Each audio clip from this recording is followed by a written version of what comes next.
Welcome, everyone. It's so good to be back. We missed getting to do a show last week because Beverly, our wonderful producer and director and coordinator, was in New Jersey attending the funeral of her husband's brother. So we shout out to Wilma Vandermolen and all her family and friends. Our prayers and our thoughts are with you today. So it's good to be back, and I'm really excited about today's show. I'm always amazed at the variety of stuff that we get to do on this program, all the way from our Alice Parker the other night to spoken word artists, to today we celebrate an instrument that has been an obsession of mine ever since I was a junior high kid. I used to sit in junior high school classes and imagine building a huge pipe organ in some great big cathedral space. Took organ lessons all the way through high school, and then when I went to college, had to give it up for piano. And many of you who listen to this program have organs in your churches, and I don't even know how often you get to see the organist who plays that complicated beast. So I thought it would be kind of fun this time to bring up a few friends who are people who serve the organ, or the organ serves them, or something. People who play that monster. So we have three wonderful guests whom you'll meet in a bit. But first, a song that I wrote that actually makes a big quote from some organ literature.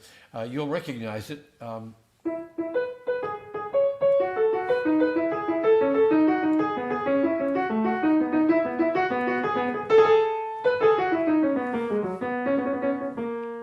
That is a quote from a fugue by Johann Sebastian Bach, and you'll hear it in this song, which is called Make Up a Song.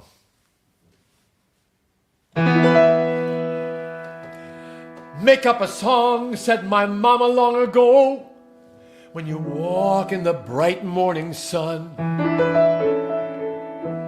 Make up a song, set a thirsting in my soul, when you listen to the grand river run.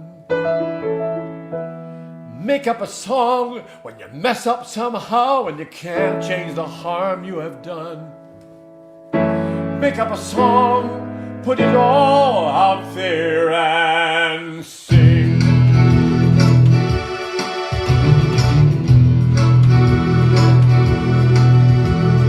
Make up a song when you're 13 years old and you've just met the girl of your dreams. Make up a song when your teenage daughter is falling apart at the seams. Make up a song when you watch politicians raping the poor with their schemes. Make up a song, oh, put it all out there and sing.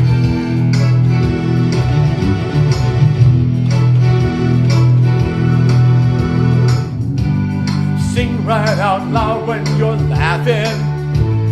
Sing through your tears when you're crying. Sing on the ground when you're crawling. Sing in the sky when you're flying. Sing in the days of your living. Make up a song for the night of your dying. Put it all out there, make up a song and sing.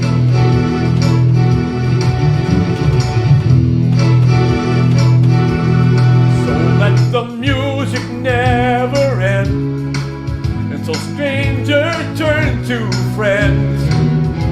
From birth until death and with every last breath, let the music never end.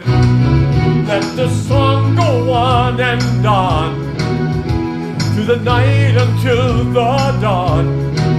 Sing your joys and your tears and your hopes and your fears. Let the song go on and on and on and on.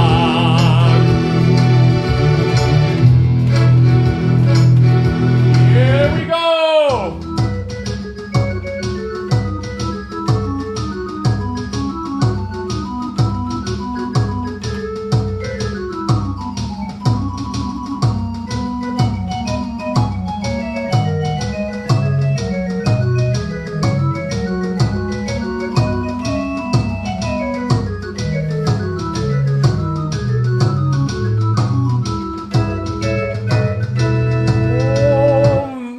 a song when you realize at last the church that you love won't survive.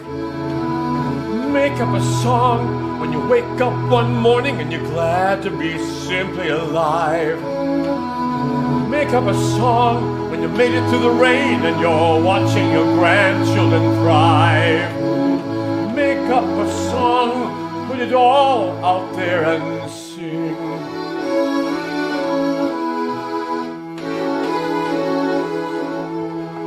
Make up a song for the friends and companions who are standing right here by your side. For the questions you have not yet answered, for the things that you have not yet tried. Make up a song, cause the audience waits to be taken on a musical ride. Make up a song, oh, put it all out there and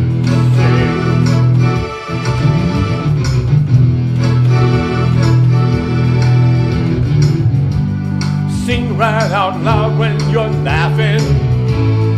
Sing through your tears when you're crying. Sing on the ground when you're crawling. Sing in the sky when you're flying. Oh, sing in the days of your living. Make up a song for the night of your dying. Make up a song, oh, put it all out there and sing.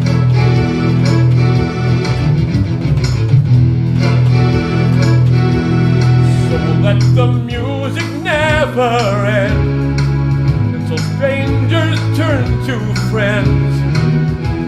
From birth until death and with every last breath, let the music never end. Let the song go on and on through the night until the dawn. Sing your joys and your tears and your hopes and your fears. Let the song go on and on and on. Let the song go on and on and on. Let the song go on and on and on. Let the song go on and on and on. Sing, sing, sing, sing.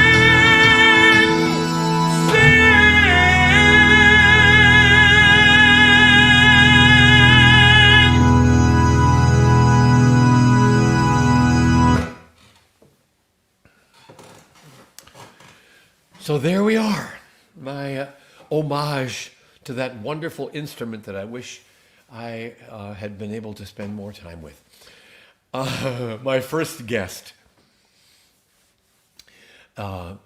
is, how do I talk about Jim? Jim Roman is one of my newer friends.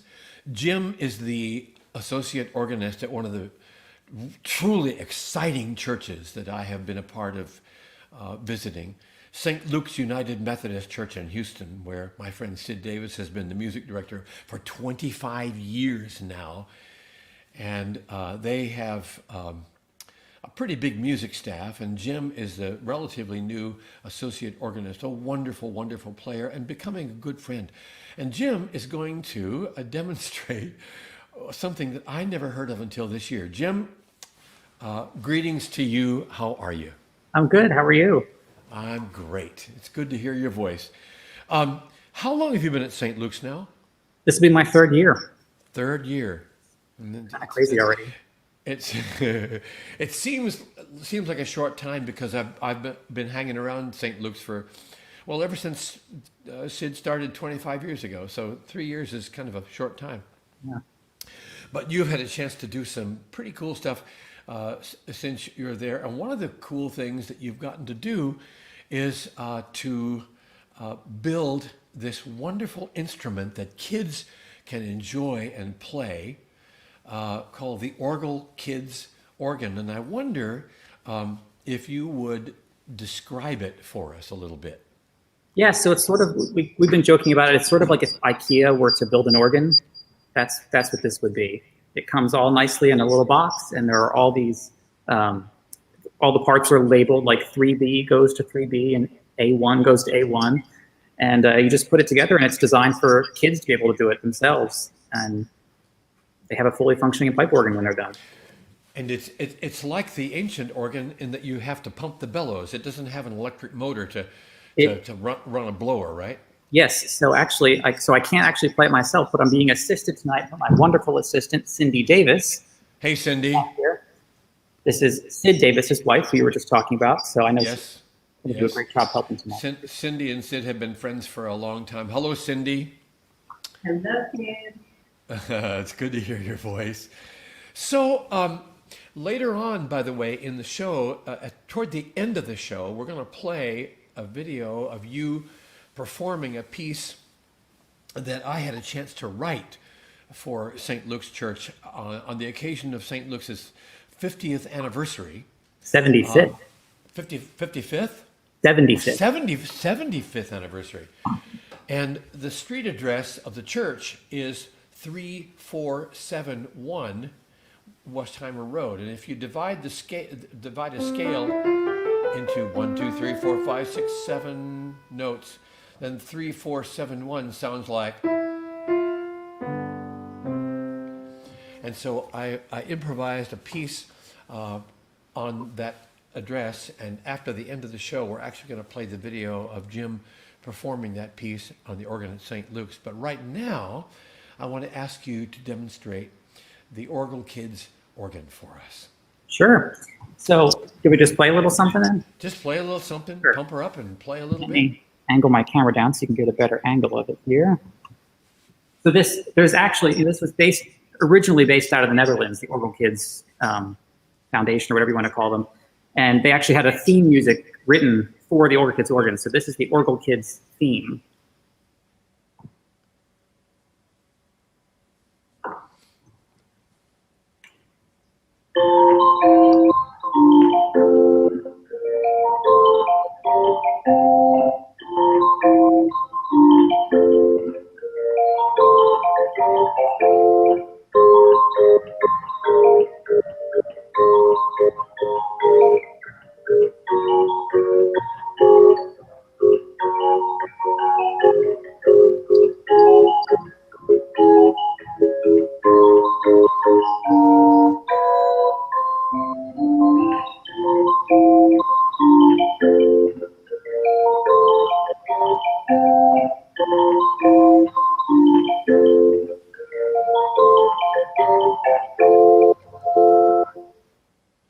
That's charming. Isn't that?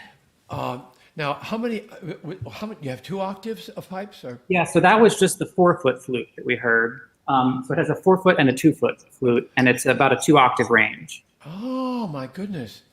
So you could actually play that little Mozart piece that so many of us love so well, that little...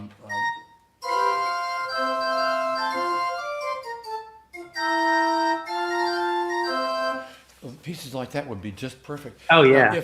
If people in churches want to explore getting one of these that their kids could play with, where do they get in contact?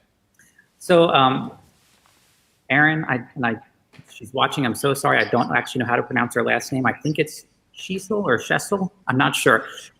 She's the founder of Orgel Kids USA when it came to the United States, and they're based up in Oregon, which is where this organ was built.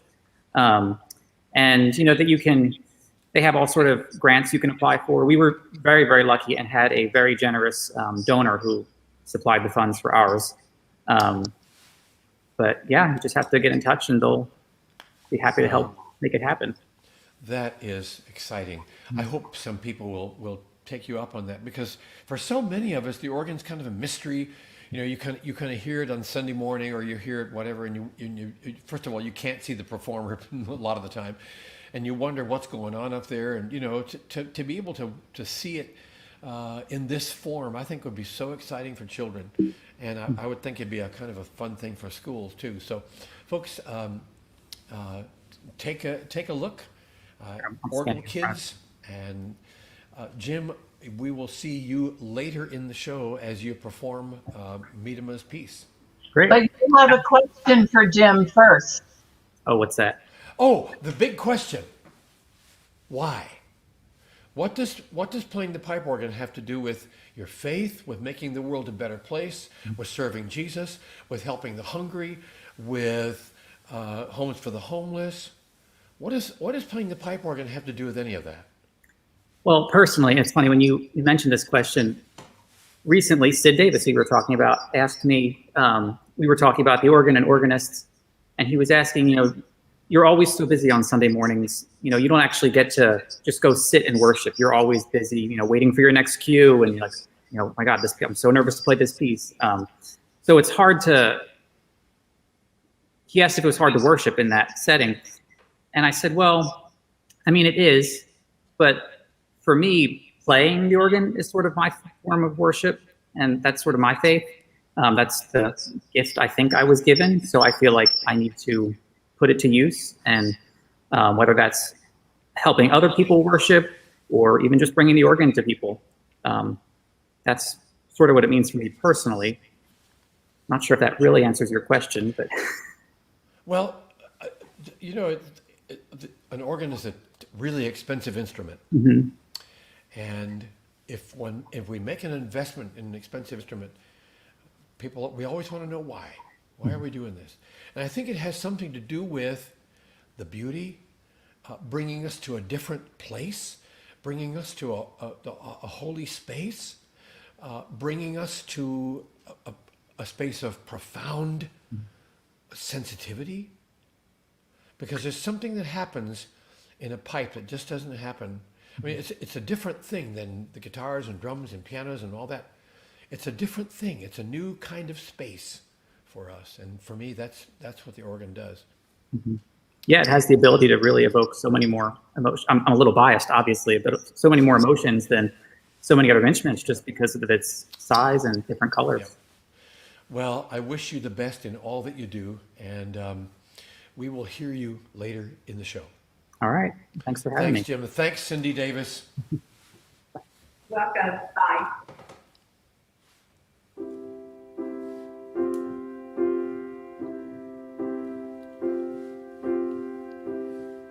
When I meet you on the highway, I will greet you with a song. We'll play music by the roadside on the days when the journey seems too long. In the rain and in the fire, I will strain to hear you sing. The kingdom is our heart's desire, oh yes it is. On our way to greater things, and we'll go singing, singing. We are bound for greater things, bound to walk a higher road, drawn by dreams and led by visions. We will know the grace of God. We will leave our past behind. We will fly on eagle's wings. We will run that race before us. We are bound for greater things.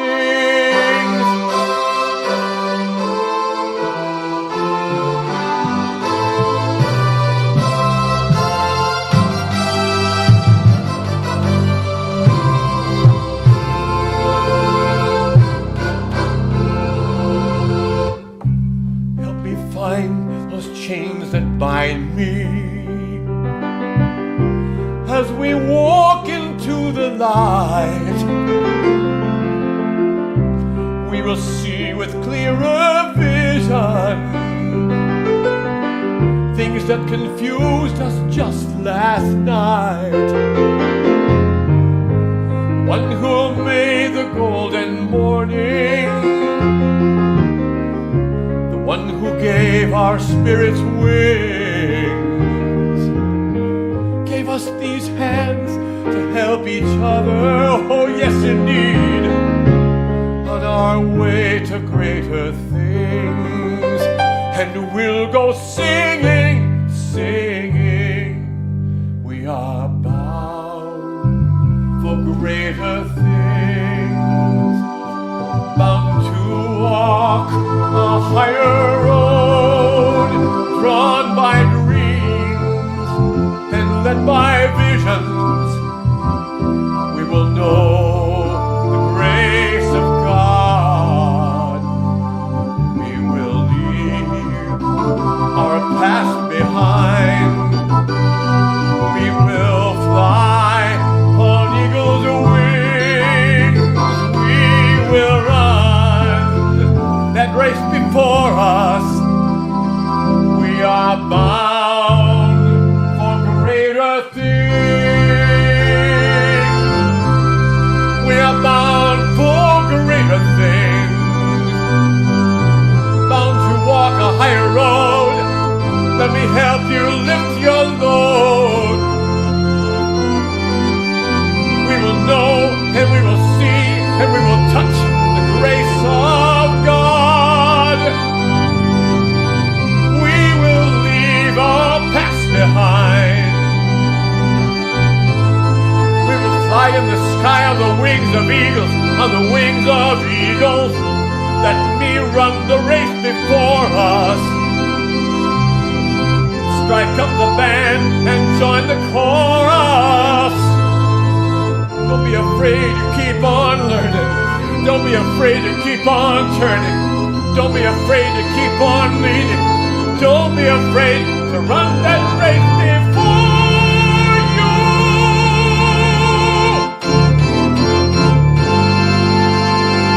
We're bound for greater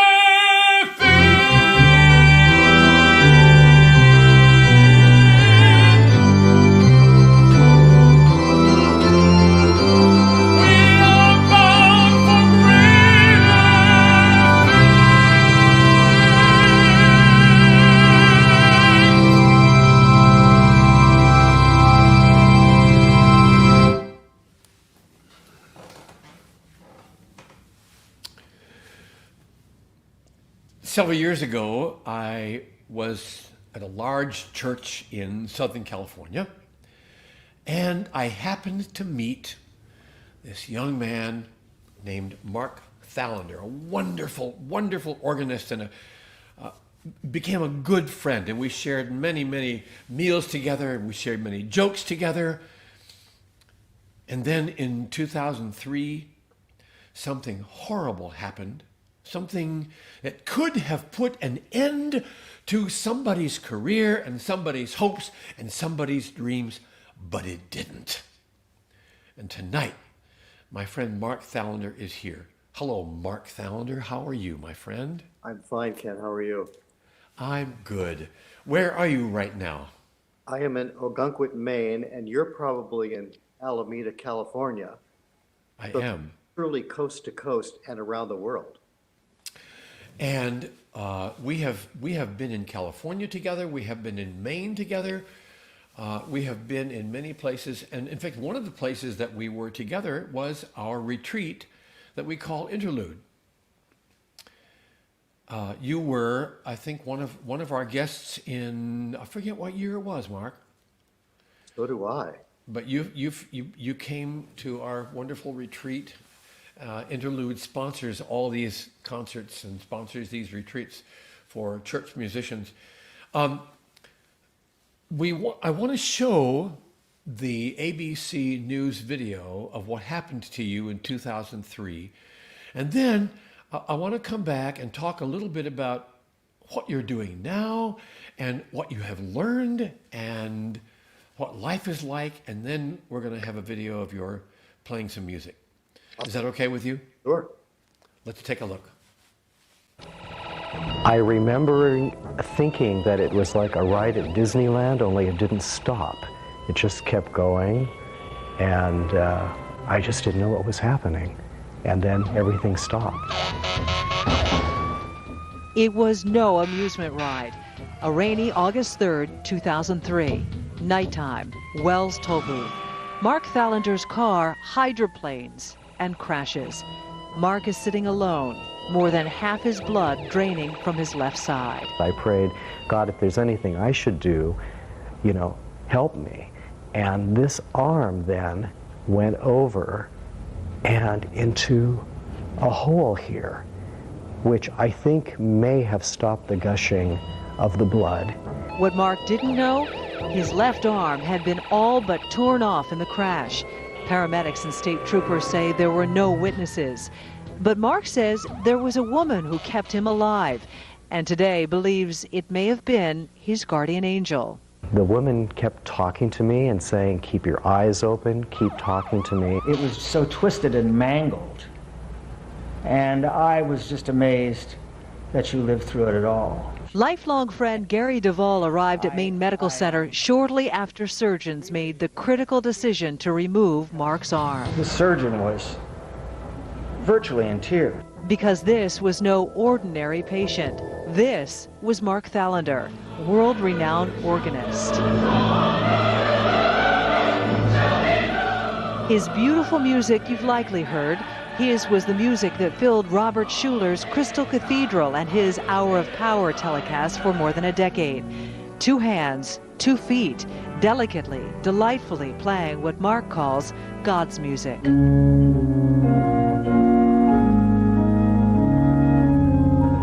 This is not a story of sadness, rather a story of triumph over tragedy, a story of inspiration. The music you're hearing now comes from 1 hand and 2 feet. Mark Thallander.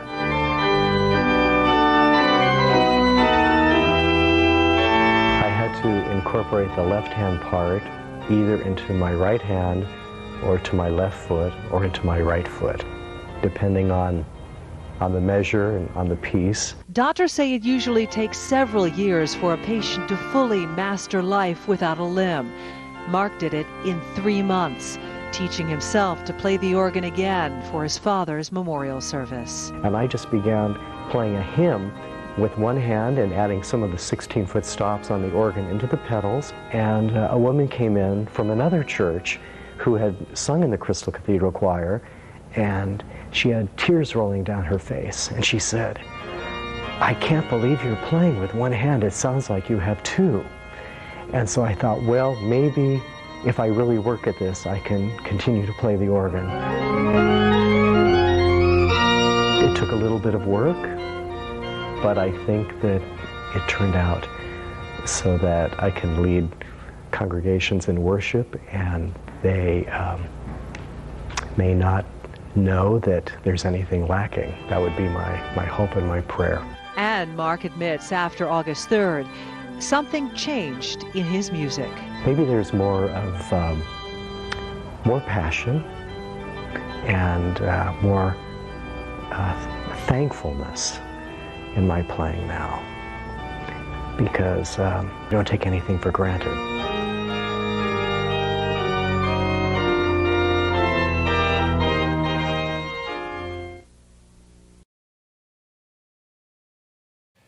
And the fact that you don't take anything for granted, and the fact that you have found your way to this whole new life and way of playing is for so many of us a sign. It's a symbol that we who may feel like we have a disability, we may feel like we have limitations. There are possibilities, all kinds of possibilities within those limitations. So what is life like for you now?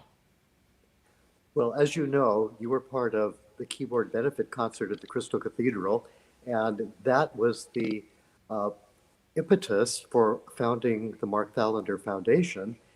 We have now presented nearly 40 concerts in California, Missouri, Maine, Massachusetts, Hawaii, and in Ottawa, Ontario, Canada. And we're looking forward to having 3 more festivals in Maine this summer, and you're part of 2 of those. Yes. And so the Mark Thallander Foundation has really, through CDs and YouTube and concerts, reached thousands of people. The largest choir we had was at Cathedral of Our Lady of the Angels in Los Angeles when John Rutter was the guest conductor. We had 1,100 adult singers and children, so a total of 1,500 singers. And can you imagine feeding that group? Oh, I don't even want to think about that. Oh my goodness, DoorDash. You spend your summers up in Maine. Right.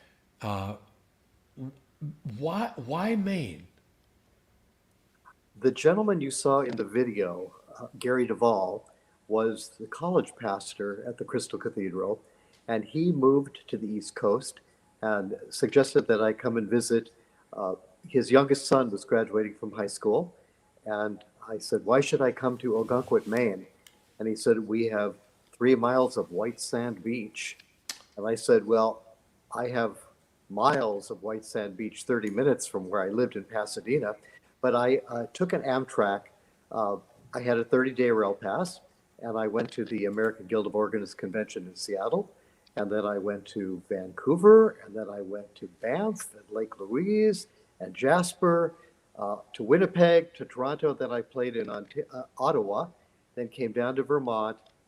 Gary picked me up in Boston and came to Ogunquit just for 3 days, 2 nights. It was my birthday, and I left a piece of my heart here, and I've been able to come back every year since. And you have been connected with this little church, this wonderful little Baptist church in Ogunquit, Maine. Right. The church is pastored by Pastor Jeff, who is on this very night, I understand, helping you with the live stream on his wedding anniversary night. Exactly. So we express our gratitude to Pastor Jeff. So Mark, I'm asking my guests the question, and you alluded to it in the video, but what in the world does playing the pipe organ have to do with your faith and with making the world a better place and with caring for people who are homeless and hungry and life in the city, building communities? What in the world? How does that work out? Well, I would say that I would reiterate what Jim said, and that would be my answer, that playing the organ is my worship. Leading people in worship is my passion. Now, you may not know this story, but when my mother was 12 years old on a farm in North Dakota, she was to have her first piano lesson. She fell off a horse and broke her leg. She never did have that lesson. When I was conceived, she and her church pianist prayed for 9 months that I would become a church musician.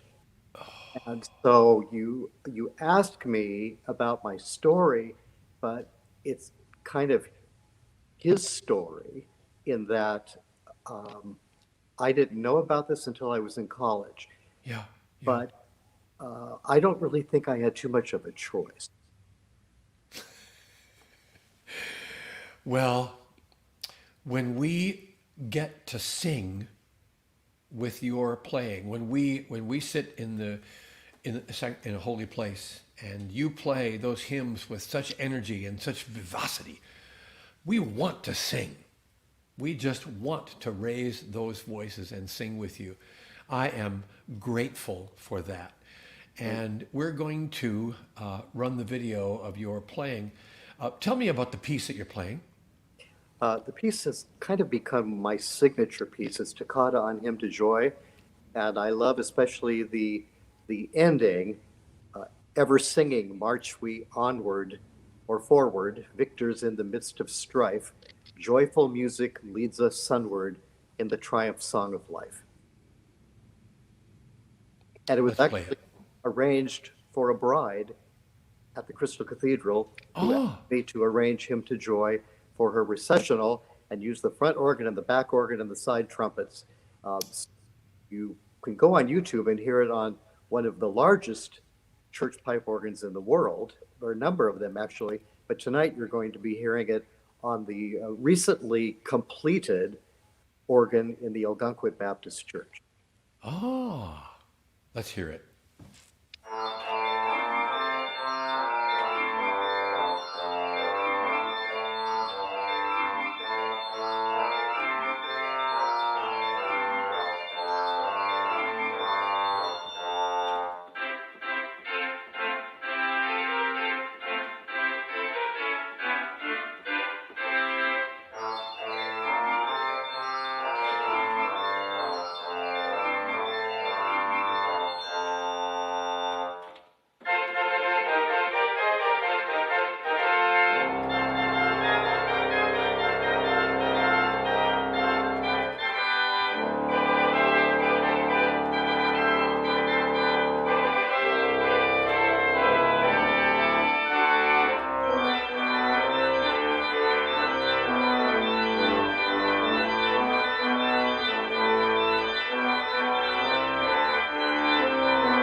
How long did it take you to rework that piece for one hand and 2 feet?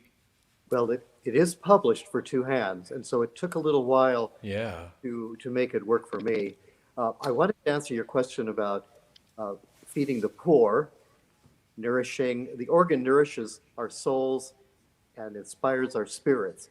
But a church has pews which are income-producing seats, and this organ has been used twice.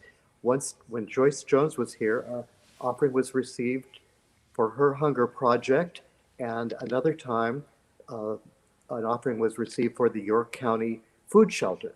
So in addition to ministering to people's spirits and souls, we can also minister to their stomachs. Right on. Mark Thallander, thank you for being a part of this kind of really cool show. And thank you. Will you be sure to tell everyone to come and see you here in the Algonquin Baptist Church on July 31st. July 31st this summer. We're going to be live in person for real. Celebrating 190 years of ministry in the community. Well, thank you, First Baptist Church, and thank you, Pastor Jeff, and thank you, Mark. It has been a privilege. My pleasure. I want to introduce my next guest with a little bit of music.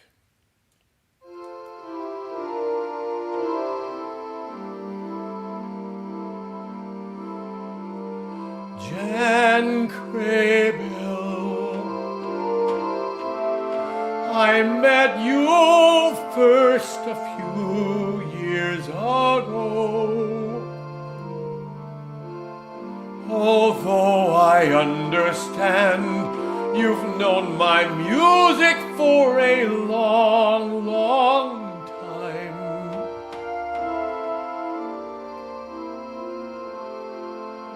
And when I heard you play,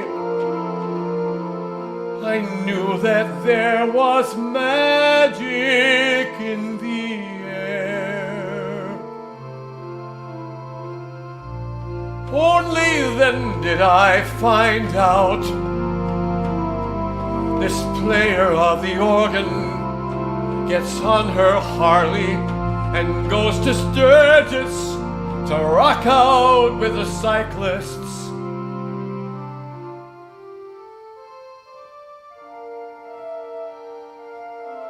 I've heard you on recording. I've heard you live. And every time I hear you play, there's that same magic in the air. So welcome to this hour, Queen Jan.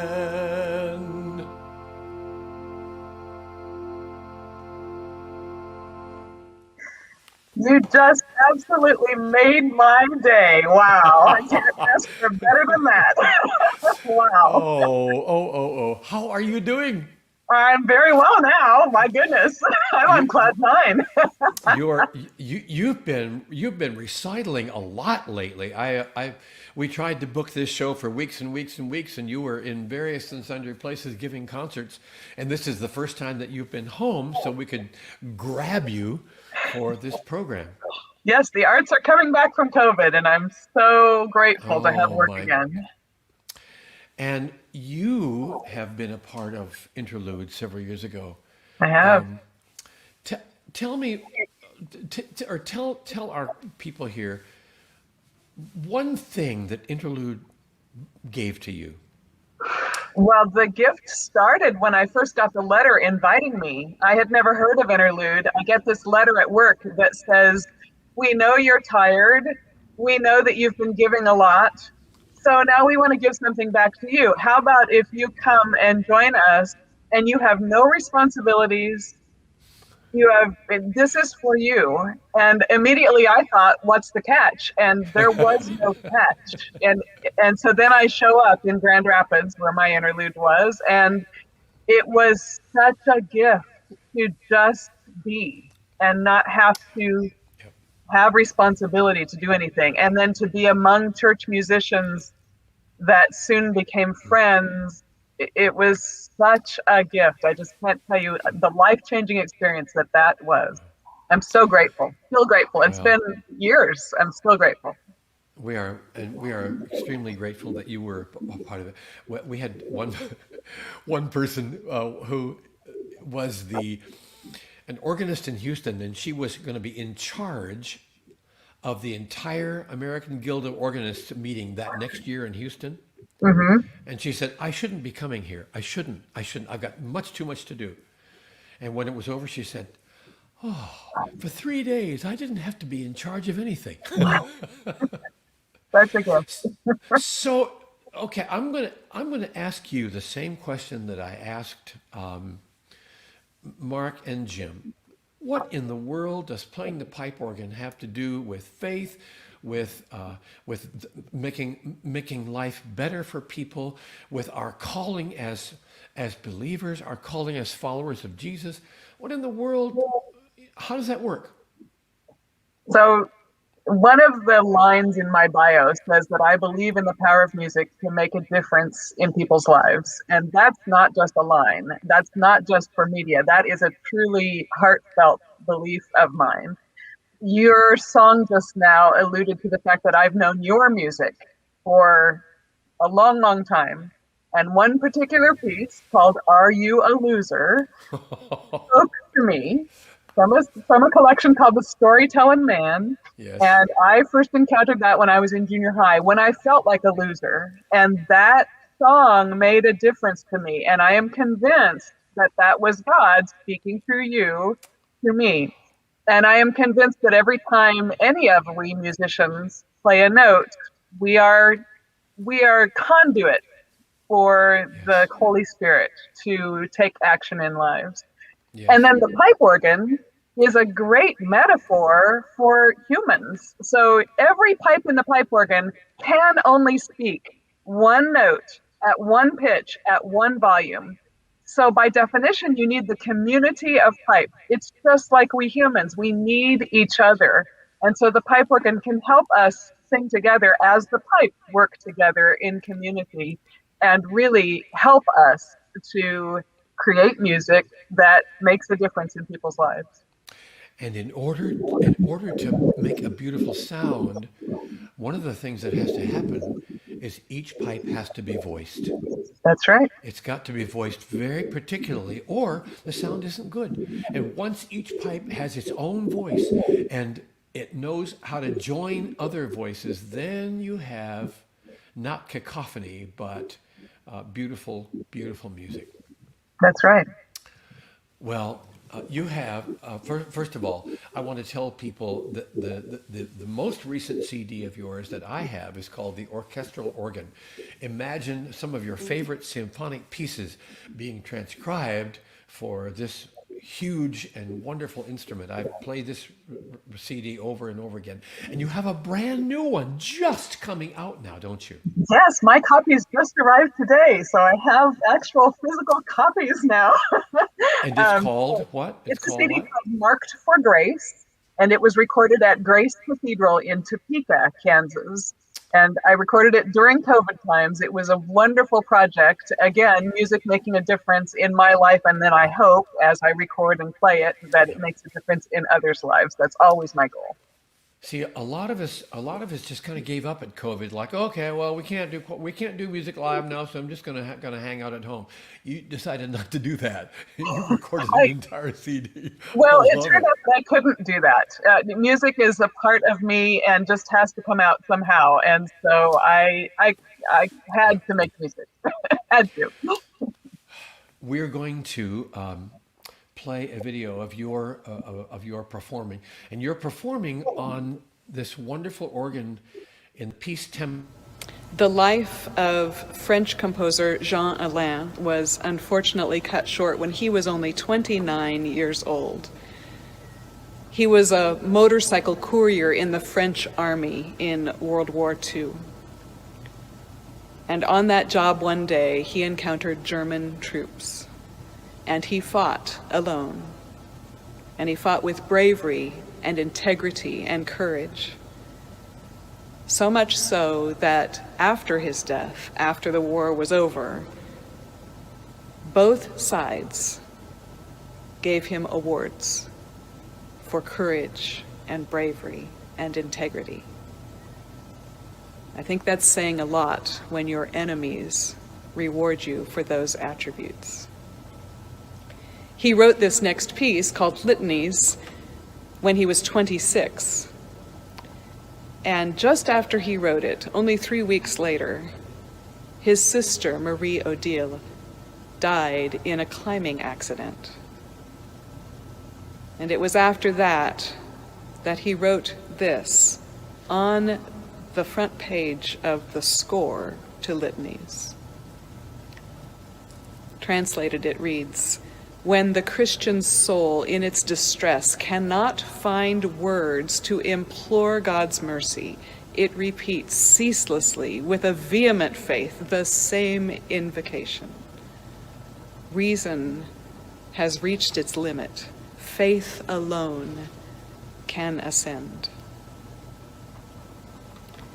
So there are times when I don't have words to describe how I'm feeling about events, about COVID, about loneliness, about loss, and about joy. And it's pieces like this that help me. I hope it helps you. Jean Alain later added, "This prayer is not a lament, but an irresistible storm which overthrows everything in its way. It is also an obsession." May we all be obsessed with peace, and may we triumph over this virus by working together. That's my hope for you today.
I don't know that one has to say any words after that. There are no words to be said. I want to say thanks to all my guests. I want to do it with music, and that will be the end of the show. Next week, the sound of guitars and dulcimers will fill the room. We're calling it Strings and Sings. We'll have some longtime friends of mine, Stan Dotson and Kim Crispin. We'll also have some singers who grew up in Cuba. And we're going to have some Cuban music to enjoy. We're going to be singing in Spanish and English. So it'll be a total musical change, but the idea is the same. When the sound happens, something happens in the heart and in the mind and in the soul. And so if you want to contribute to this work, it's interluderetreats.org. And we thank our donors who have been so gracious to us over the years. If you want to be a part of it, go on that website. There are videos that you can look at about what Interlude does. And so to my guests, I say this thank you. And after I'm done, we'll run the performance of my piece that I wrote for St. Luke's Church. But right now, this.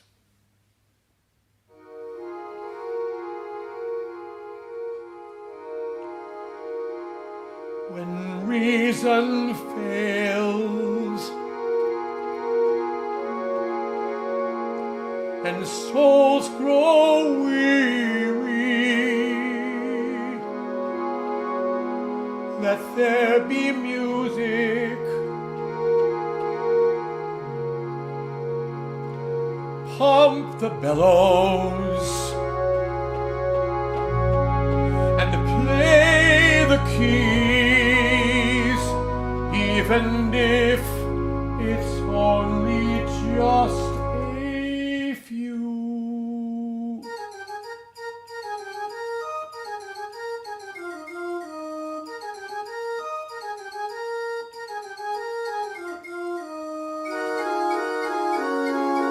Music bring us laughter. Music bring us courage. Music remind us of who and why we are.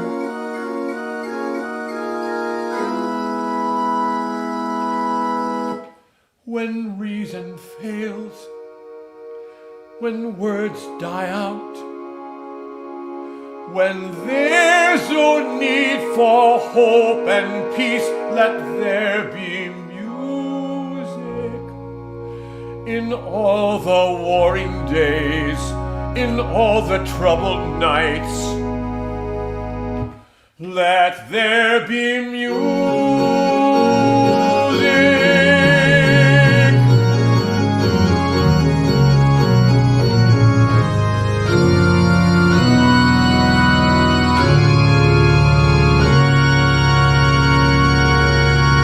And to you who've played the music on this day, I give my thanks, and I say it won't be long before we meet again.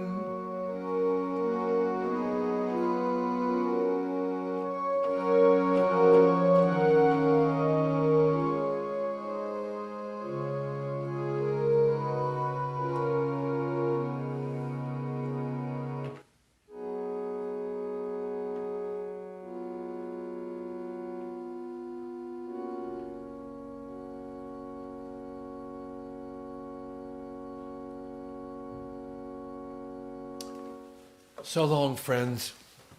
See you in a week. Be well, be safe.